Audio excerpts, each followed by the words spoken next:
en ma qualité de politologue spirituel, patriarche Nobel Congo, au nom de tous les patriarches et les matriarches du continent africain, je vous prie de garder jalousement notre arbre de paix, selon notre devise paix, travail, patrie. Nous sommes plus de 25 millions d'âmes, mais il y a moins de 1000 individus camerounais qui détiennent la vie des nobles citoyens patriotes. Pourquoi?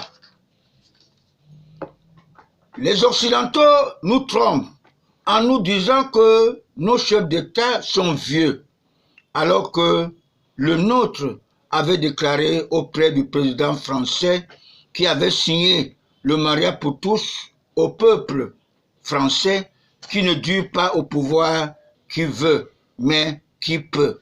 Et vous devez savoir que la vieille marmite fait la bonne soupe. Vous ne pouvez pas laisser votre vieille femme parce qu'elle est âgée pour aller prendre une jeune fille. Vous vous trompez, mes chers compatriotes. Vous devez savoir que la femme est la mère de l'humanité. Pas parce que les Occidentaux sont venus avec les poupées sexuelles. Mes très chers compatriotes, le silence de notre Père de la Nation est un signe spirituel, divin, car personne ne peut vous apprendre votre Dieu, Zamba ou Jéhovah, car il est unique, il est bon et miséricordieux, il est amour pour nous avoir envoyé son propre fils pour nous sortir de la merde que l'Occident qu'avait traité l'Afrique par le président Donald Trump, qui se trompe par moments. Il est actuellement comme le président français Emmanuel Macron qui avait donné un baiser de Judas à un lion indomptable, sans aucun respect de droit de naissance. Vous devez savoir, après le passage de la mort de Jésus-Christ, il a fallu attendre 622 pour que le grand prophète vienne islamiser tout le monde et faire créer la religion musulmane.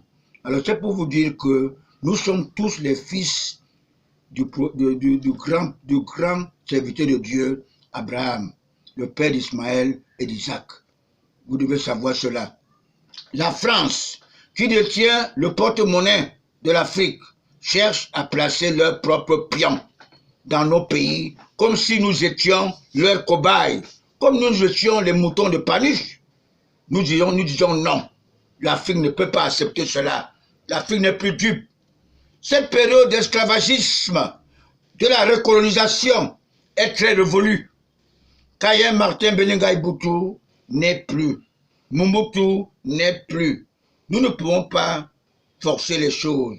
On ne peut pas régler un problème, n'est-ce pas, dans la violence. La violence ne peut rien régler. C'est les gens, n'est-ce pas, du gouvernement qui ont énervé le peuple. Et vous devez savoir que le Cameroun ou l'Afrique n'a pas de terrorisme. Le terrorisme, nous ne fabriquons pas les armes pour que nous voyions le terroriste. Les terroristes viennent de l'Europe. Ce sont eux qui nous trompent qu'il y a le terrorisme. Je dis non. Je m'interroge. Comment le Congo-Zaïre ne se rappelle pas des consignes que le roi belge avait recommandées aux missionnaires catholiques qui se rendaient en Afrique noire en 1883. Mes très chers compatriotes, je vous ai dit que le président Paul Biya est le spécimen du roi Rodolphe Douala Mangabel, pendu le 8 août 1914, et moi, je suis le spécimen de Ngosodine qui avait accepté la pendaison avec lui. Vous devez savoir cela. Je ne suis pas venu dans le RDPC parce que j'aime le RDPC, je suis venu dédouaner une seule personne, le président Paul Biya, pour qu'il ne faillisse pas, n'est-ce pas, à sa promesse, je ne faillirai point.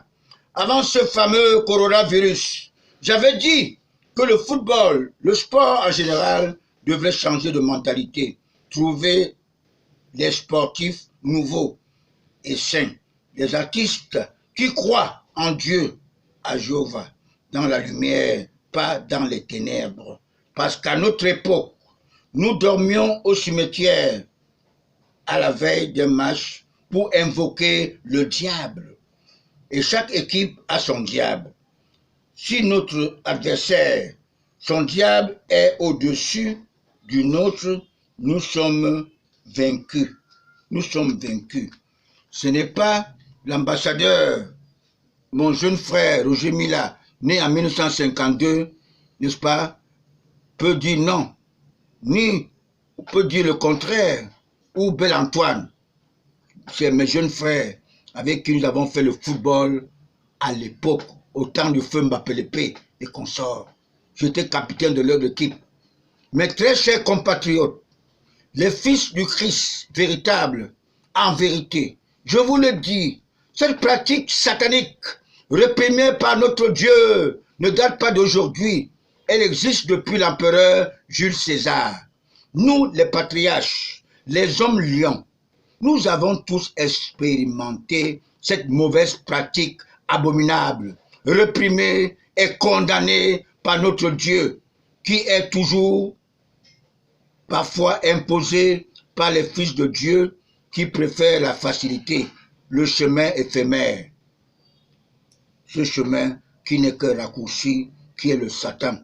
Comme vous avez vu à la SNEC en 2002, on a fait venir Basé à Tangana, qui n'était qu'un pauvre franc-maçon, n'est-ce pas? Qu'est-ce qu'il a fait? Vous avez vu? Il a failli même donner la boue à la présidence, alors qu'il ne connaissait aucune matière, il ne connaissait pas l'eau. Depuis 2002, vous avez compris cela. Il a fait partie un grand patriarche, n'est-ce pas, Clément Oboufégué, n'est-ce pas, pour faire venir ce Satan qui était basé à Tarnakouna. Maintenant, le Camerounais souffre, il n'y a pas l'eau, tout ça. Le Satan qui avait trompé Ève au jardin d'Éden, après la désobéissance d'Ève et Adam, en mangeant la pomme, le fruit défendu, Dieu le Père punissait chacun avec sa peine. Il a dit, Adam, tu mangeras à la sueur de ton front. Il n'a pas dit, tu mangeras à la sueur de tes fesses. Toi, Ève, tu accoucheras, tu procureras avec douleur. Toi, le pauvre serpent, Sarkozy, excusez-moi, tu mettras bas sur un arbre de peur que tes rejetons t'envahissent de leur venin. Mes très chers compatriotes, le péché vient de nous-mêmes, avec Caïn, qui tua son frère cadet Abel, jalousement parce que Dieu le Père avait plutôt accepté l'offre d'Abel. Abel, qui est devenu le président Paul Biya pour le pays, notre Cameroun. Mes très chers compatriotes, nous devons toujours se rappeler d'Ecclésiaste qui nous enseigne que tout est vanité de vanité.